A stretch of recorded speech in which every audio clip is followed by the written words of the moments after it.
An effort to restore a generational legacy. A local family is asking for restitution after discovering their ancestors once owned land, now in possession of the state. CBS 13's Valina Jones with the efforts to reclaim their land. Nestled on the American River, the tiny town of Coloma is known for its gold rush history. But there's a piece of the story one family says is missing. I think about how land's been lost. I think about secrets that have never been revealed. Jonathan Burgess has spent years researching the area. He claims his great-grandfather, Rufus Burgess, buried in Pioneer Cemetery, owned 80 acres of land, including a manual church, still standing today. This, in fact, is a building that once we owned.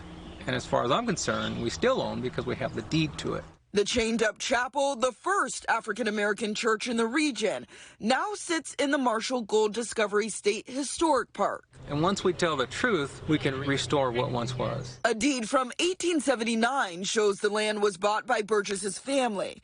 California's Parks Department tells CBS 13 their records show the family owned the lot next to the church instead, adding more research is needed to understand the, quote, historical sequence of property ownership. We have nothing to show of it today except for a fraudulent map on file that says we only owned 8 acres. And this is the time for folks to make amends. Kevon Ward is the co-founder of Where's My Land, an organization that advocates on behalf of Black families to reclaim lost land. We will not go away. We will not shut up. We will not stop demanding reparations. Last year, Ward successfully helped return ownership of Bruce's Beach in Los Angeles. Her efforts prompted a state law making it possible. Ward hopes she can do the same for Burgess's family. I would like to see statewide policy that allows for all Black people who have had their land stolen to have it returned and or restitution. A family's missing legacy. There's so much that would be different. Burgess hopes will soon be restored.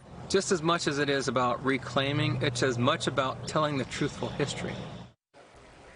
Burgess says after 3 years of talks with the state's park department, no progress has been made. He's hoping the governor's office will investigate.